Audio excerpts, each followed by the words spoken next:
Bom dia, alunos, tudo bem com vocês? Terceiro ano, mais uma vez, professor Paulo. E hoje, segunda-feira, nossa primeira aula da semana de língua portuguesa.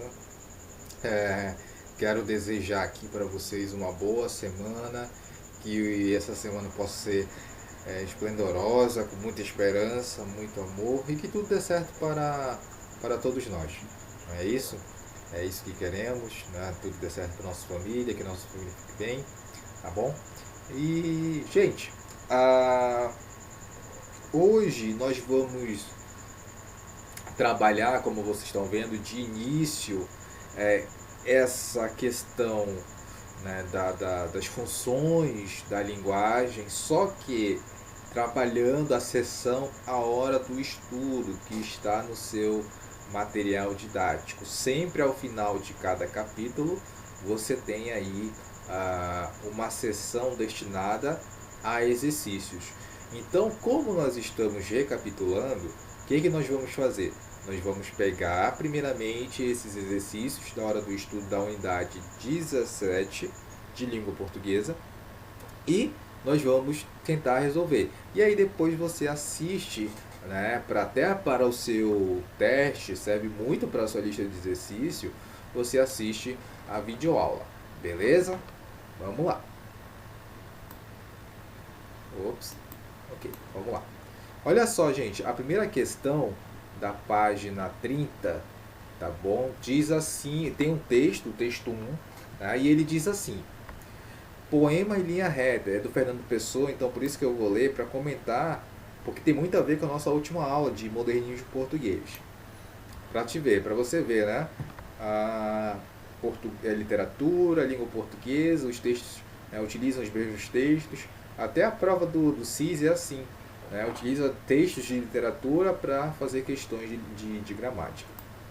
Bom, vamos lá. Poema em linha reta. Nunca conheci quem tivesse levado porrada. Todos os meus conhecidos têm sido campeões em tudo. Eu, tantas vezes relés, tantas vezes porco, tantas vezes vil, eu tantas vezes irrespondivelmente parasita, indesculpavelmente sujo, eu que tantas vezes não tenho tido paciência para tomar banho, eu que tantas vezes tenho sido ridículo, absurdo, que tenho enrolado os pés publicamente nos tapetes das etiquetas, que tenho sido grotesco, mesquinho, submisso e arrogante, que tenho sofrido enxovalhos e calado, que quando não tenho calado tenho sido mais ridículo ainda, eu que tenho sido cômico às criadas de hotel, eu que tenho sido o piscar de olhos dos moços de fretes, eu que tenho feito vergonhas financeiras, pedido emprestado sem pagar, eu que, quando a hora do soco surgiu, me tenho agachado para fugir da possibilidade do soco, eu que tenho sofrido a angústia das pequenas coisas ridículas, eu verifico que não tenho par nisto tudo neste mundo. Toda a gente que eu conheço e que fala comigo nunca teve ato ridículo, nunca sofreu enxovalho, nunca foi senão príncipe, todos eles príncipes, na vida. Arre, eu estou farto de semideuses. Onde que há gente no mundo? Olha só, gente. E tem aqui o final. Então sou só eu que é vil e errôneo nesta terra? Bom, gente, isso daqui lembra muito o que eu falei para vocês, aquela questão do desconcerto, de não acreditar, de não acreditar no mundo, né? O desconcerto do mundo. O Fernando Pessoa ele tinha essa vertente também, né? De que tudo dá errado para ele, mas dá tudo certo para os outros, né? E o nome desse conceito, dessa temática é desconcerto do mundo, tá bom? Bom, primeira questão, no texto predomina a função da linguagem. Gente, vocês perceberam que tem sentimento, tem emoção, tem expressão em primeira pessoa aí do eu lírico, certo? Claro, tem a questão poética também, tem, professor, mas aqui, ó, não está notificado. Então, a gente vai atrás de outra função da linguagem que se sobressai aí. Então, só pode ser a letra C, função emotiva, porque o poema está centrado na expressão dos sentimentos, emoções e opiniões do eu lírico. Tranquilo aí, galera? Então faça o exercício de 1 a... Deixa eu verificar aqui, de 1 a 3, não é isso? De 1 a 3, páginas 30 e 31. Vamos assistir a nossa videoaula agora de funções da linguagem. Vamos lá? Tudo mesmo, de fato. Ok. Então nós temos aí, gente, no livro 9 de vocês, que é o primeiro livro, nós temos as funções da linguagem e variações linguísticas na unidade 17. Se você já pegou seu livro, eu convido os outros a pegarem também agora o material didático para abrir na unidade 17, que fica logo no início, tá bom? Porque nós vamos acompanhar aqui no slide e nós vamos acompanhar também no livro, beleza? Então, gente, nessa unidade 17, como falei, nós vamos começar com funções da linguagem. Variações linguísticas nós vamos trabalhar amanhã, tá bom? Professor, olha só, eu tenho aqui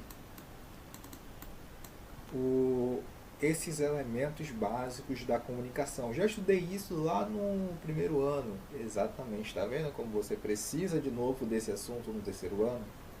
Então, olha só, quais são os elementos básicos da comunicação, gente? Nós temos aí canal, mensagem, código, receptor, emissor. E aqui, mais afora, o contexto. Nós vamos ver, gente, que isso é uma cadeia, né? Uma cadeia rotativa. Então, do código passa para o receptor, do receptor passa para o canal, do canal passa para o emissor, e aqui no meio nós temos a mensagem. Vamos entender de um por um. Bom, olha só, aqui nós temos a definição de cada um. Emissor, né? Emissor, ele está ali ligado à questão do remetente, tá bom? O que é remetente? É aquele que fala, aquele que escreve. Elemento que emite, codifica a mensagem, tá bom? Então, o que acontece? É aquele que, né, fala ou escreve. O receptor, já está dizendo, vai receber, né, o destinatário vai receber essa mensagem, ou seja, aquele que recebe, que decodifica a mensagem, tá bom? A mensagem é o conteúdo em si. O código é o conjunto de signos usado na transmissão e recepção da mensagem, tá bom? A gente vai já perceber. Olha só, gente, presta bem atenção. Por que você está me entendendo aí na sua casa? Aí no seu estofado, na sua cadeira, na sua cama. Por que você está me entendendo? Porque nós falamos o mesmo código. Qual é o código? A língua portuguesa, né? Então, se uma pessoa, se um coreano, né, falar com você, você vai entender? Dificilmente, porque vocês não falam o mesmo código, entende? Beleza. O referente é o assunto, a situação que envolve o emissor e o receptor e o contexto linguístico, ou seja, você tem que ter um referente, certo? O canal, gente, é o seguinte, é o meio físico pelo qual circula a mensagem e a conexão. Vou dar um exemplo. Falar assim, alô, e aí, tá tudo bem? Ou seja, qual é o canal que eu estou me comunicando com a outra pessoa? O celular. Então, esse daqui é o canal, beleza? Qual é o código que eu estou usando? A língua portuguesa, certo? Quem é o emissor? Sou eu que estou falando. Quem é o receptor? Certo? É a pessoa que está ouvindo. Quem é a mensagem? É o que eu vou falar, beleza? Show de bola. Olha só, gente, aqui tem que tomar muito cuidado com isso, ó. Que interpretação você faz da seguinte frase? Olha só como o ato de comunicação parece ser simples, mas ele tem uma profundidade de complexidade muito grande. Eu não disse que ele roubou o dinheiro. Olha quais são as interpretações possíveis dessa oração. Eu não disse que ele roubou o dinheiro. Alguém disse, mas não eu. Outra pessoa que disse. Eu não disse que ele roubou o dinheiro. Alguém roubou, mas não ele, né? Foi outra pessoa que roubou. E também tem, eu não disse que ele roubou o dinheiro, ou seja, ele roubou outras coisas, mas não o dinheiro. Então tem que tomar muito cuidado com essas questões, né, no ato de comunicação. Você já teve aquela situação em que falou uma coisa e outra pessoa entendeu outra? Né? Você falou muito claro, mas a pessoa acabou entendendo de uma outra forma. Então houve alguma falha, seja na recepção da mensagem ou na emissão da mensagem, certo? Seja no código não, mas teve uma questão, um problema na mensagem ou no canal da mensagem, beleza? Show de bola. Então, as funções da linguagem, gente, como eu falei para vocês, as funções elas vão ser determinadas de acordo com o elemento que vai ser usado. Ou seja, se eu sou o emissor, então vai ter uma função da linguagem. Se eu vou ser o receptor, então vai ter uma outra função da linguagem. Se eu utilizo o código, vai ter uma outra função da linguagem. Se eu utilizar a mensagem em si, vai ter uma outra função da linguagem. Então tem que tomar bastante cuidado com isso. E o primeiro cientista que estudou isso foi aí, né, o Roman Jakobson, ok? Linguista russo. Opa, vamos começar aí, gente, pela função emotiva ou expressiva. Ela vai se basear, gente, no emissor, tá bom? Lembra que eu falei que as funções da linguagem elas vão se basear em um ato de comunicação? Então ela vai se basear no emissor. Então, gente, quando você fala assim, ai, me perdoa, estou muito apaixonado, você tenta convencer a pessoa através, né, da emoção. Por quê? Reflete o estado de ânimo do emissor, seus sentimentos, as suas emoções. Né? Então, gente, existem alguns sinais para você identificar essa função emotiva. Aqui, a presença de interjeições, de alguns sinais de pontuação, como as reticências e o ponto de exclamação. Tipo, ah, que coisa boa, tem um pouco de medo, nós chamamos. Então, sempre é uma função que está ligada ao que o emissor vai sentir, o que o emissor está produzindo naquele momento. Beleza? Então, anota aí. Função. Se você puder, no seu caderno, se for grande, ou não sei se você escreve em outro em fichário, faça porque isso vai cair em prova, tá? Primeiro conteúdo de prova e teste também. Faça um esquema, função emotiva, aí faça uma setinha, tá ligada ao emissor, ok? Faça isso no seu caderno, a gente vai por partes. Bom, aqui um exemplo de função emotiva, né? Hoje hackearam meu iCloud. A que ponto as pessoas chegaram para saber se você namora, come, dorme, é feliz? Toda vez, tô cada vez mais triste com o ser humano. Chocante. Então você vê aí, né, o uso das exclamações, né, das reticências, estão sempre explorando, né, os sentimentos, né, as questões mais emotivas para tentar convencer ali a pessoa e sempre pautado no emissor, sempre na pessoa que fala. A função apelativa ou conotativa, gente, é o seguinte: essa daqui está baseada no receptor, então faça lá o seu esquema. A função apelativa ou conotativa baseada setinha, né, baseada no receptor. Por quê? Porque é o seguinte: o objetivo dessa função é influenciar o receptor ou destinatário. Olha só, presta atenção. Convencer, dar ordens é algo típico do que você conhece. Olha só, quando eu falo assim, pegue o seu caderno, eu estou ah, pedindo ou não, eu estou ordenando que você pegue o seu caderno para anotar, porque eu sei que é importante isso. Né? Então, eu estou usando a função apelativa ou conotativa. Quando você vê uma propaganda, compre agora, né, o, né, essa barra de chocolate porque ela é muito boa, ela, né, não tem açúcar, não tem uma quantidade grande de açúcar, ela é light, não sei o que, ele é light, não sei o que e tal. Então a propaganda em si usa a função apelativa. Por quê? Porque dá ordem, né? Compre, compre, compre, compre, compre. Então por isso que você acaba sendo influenciado às vezes nem pelo produto, é mais pela linguagem. Sabia disso? Né? Você é influenciado, por isso que existem os publicitários, porque a linguagem publicitária ela vai direcionar para isso. O produto pode até não ser bom, mas você acaba comprando pela questão da propaganda, pela linguagem que é utilizada, tá bom? Aqui, ó. Você já tomou banho? Né? É importante lembrar que a função apelativa sempre vai utilizar o tu e o você. tá bom? Mãe, vem cá, certo? Né? Vem cá, uma ordem. Não perca esta promoção, uma ordem, não perca essa promoção. Né? O que mais me vem à cabeça é aquela propaganda das Casas Bahia, né? É, compre agora, não sei o que, imperdível, não sei o que, venha pra cá e tal. Né? Então, sempre utilizando os verbos no imperativo. É importante você adicionar essa informação, que a função apelativa sempre vai utilizar verbos no imperativo, porque sempre dão ordem, sempre tentam convencer. Faz a setinha e anota. Aí, ó, função apelativa ou conotativa.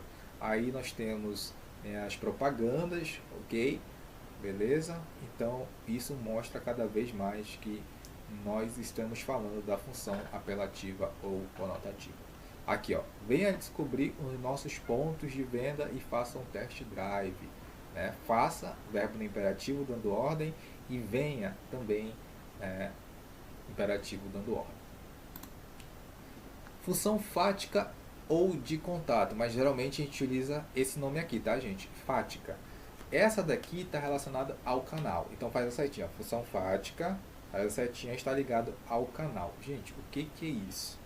Vocês lembram que o canal era o telefone quando eu estou falando com a outra pessoa? Pois é. O que acontece aqui, gente? Olha só essa definição. Tem por finalidade estabelecer, prolongar ou interromper a comunicação. É aplicado em situações em que o mais importante não é o que se fala, nem como se fala, mas sim um contato entre o emissor e o receptor, beleza? Então, quando eu falo assim, ó, oi, oi, tá ouvindo? Tá ouvindo? Ei, tá ouvindo? Oi, tá me ouvindo aí?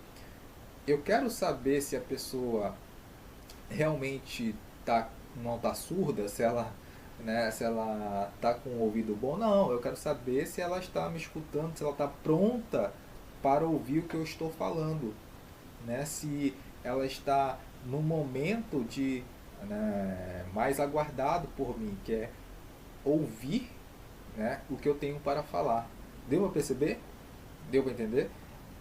Falar, quando você já viram aquelas pessoas quando estão testando o som, falar oi, oi, oi som, oi, oi. Ela não está falando oi para você, né? Ela não está falando, ela está tentando testar ali, né, aquele equipamento, certo?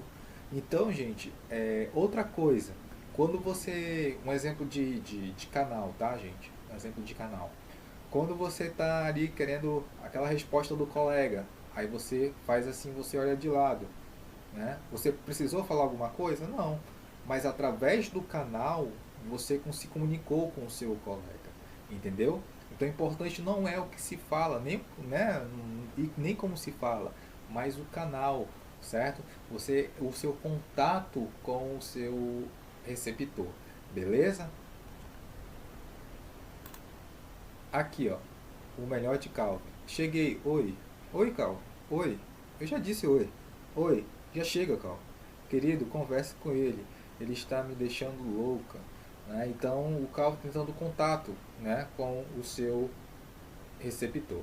Beleza? Bom, a função referencial ou denotativa, gente, é o seguinte. Ela está ligada estritamente com a função do contexto. Então coloca aí, função referencial, tá bom? Está relacionado ao contexto. Professor, como assim? Vamos entender, olha só. Eu vou te dar um exemplo. Vamos ler primeiro o conceito. Transmite uma informação objetiva sobre a realidade. Pronto. Isso aí é o mais importante. Dá prioridade aos dados concretos, fatos e as circunstâncias. É a linguagem característica das notícias de jornal, do discurso científico, de qualquer exposição de conceitos. Tá bom? Coloque em evidência o referente. Gente, o que é isso então? Vamos lá. Se eu estou falando, se numa reportagem, digamos, aparece ali uma notícia para ser bem simples, uma notícia, fala sobre um atropelamento. O jornal, ele quer saber se aquele rapaz tem 2 filhos, onde ele trabalha, se ele está passando necessidade, né, se ele é de uma família humilde ou não, se ele é de uma família rica. Não, ele não quer saber. O que o repórter quer saber, tá, é que horas ele foi atropelado, certo? Por qual veículo ele foi atropelado? Por que ele foi atropelado? Ele estava o quê? Estava correndo na via? Ou ele não estava prestando atenção? Ou foi algo que teve motivo, né? Então, qual é o nome do rapaz que foi atropelado? A idade dele, né? Se ele sofreu alguma fratura, se ele foi para o hospital X ou hospital Y. Então, essas são funções do referente. Ele só quer saber daquele momento daquele rapaz, do que aconteceu com ele naquele momento. Ele não quer saber, o jornalista, ele não quer saber de informações de fora, ok? Então, a função referencial tem uma referência, ok? Então, por isso que está sendo dito aqui, né, dá prioridade aos dados concretos, aos fatos e circunstâncias que acontecem naquele momento, beleza? Então, você percebe nos jornais, das reportagens, a linguagem aí, a função referencial, tá bom? Beleza. Olha aqui, ó. Até na internet também, quando você, no Wikipedia, quando você vai pesquisar, né, alguma palavra assim, que nem esse exemplo aqui, obsolência programada. O que é obsolência programada? É a decisão do produtor de propositalmente desenvolver, fabricar e distribuir um produto para consumo de forma que se torne obsoleto, ou seja, que não preste mais, ou não funcional, especificamente para forçar o consumidor a comprar a nova geração do produto. Pronto, explicou de forma bem simples, né, explicando só o referente, usando só o contexto. Ou seja, a obsolescência programada é quando você compra um celular, digamos, e esse celular, se ele cair, ele vai quebrar, e aí você tem que comprar um novo. Ou seja, as empresas elas fazem os celulares de maneira frágil, justamente para, se acontecer alguma coisa, você comprar novamente um outro, né? Vocês lembram que não sei, a avó de vocês, o avô de vocês falam, poxa, esse guarda-roupa aqui, né, novo, quebra bem rápido, esse meu que eu já comprei há mais de 50 anos não quebra, tá aí. Então, obsolescência programada é isso. As coisas de hoje são feitas justamente para ser quebráveis mesmo. Né? Tem esse conceito. Enquanto que as coisas mais antigas não, são mais preservadas, são mais fortes, são mais robustas, tá bom? A função metalinguística. Vai lá, faz lá a setinha. A função metalinguística está ligada ao código, tá, gente? Então, o que acontece? A função metalinguística, olha só, esta função refere-se à metalinguagem, que ocorre quando o emissor explica um código usando o próprio código. Olha só, veja bem, quando eu explico as regras gramaticais, eu explico onde? Dentro da gramática. Então, eu estou utilizando a gramática para explicar a própria gramática, entendeu?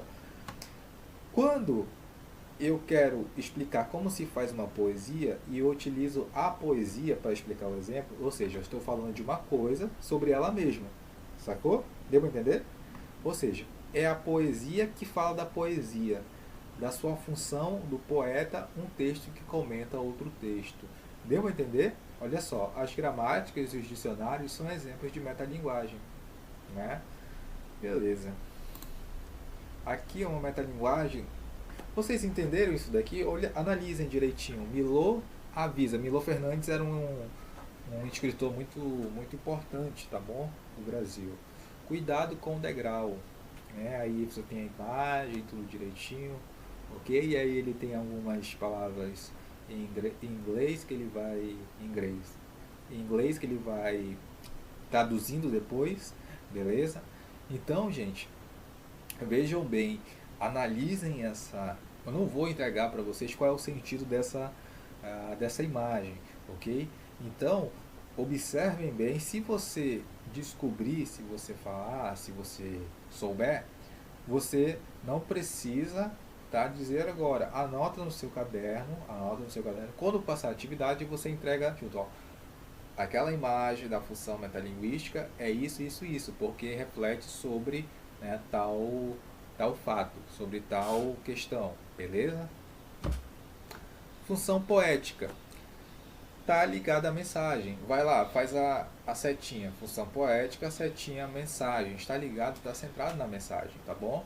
Então é o seguinte, é aquela que põe em evidência a forma da mensagem, ou seja, que se preocupa mais como dizer do que o que dizer.